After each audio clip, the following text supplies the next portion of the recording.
Bueno, y aquí seguimos cosechando en la huerta. Aquí tenemos la variedad de popocho enano. Muy bien conservadito, muy bien distribuido las manos. Un excelente producto.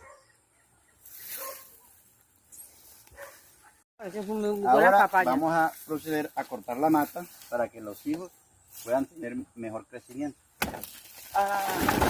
Cuidado con la camarógrafa.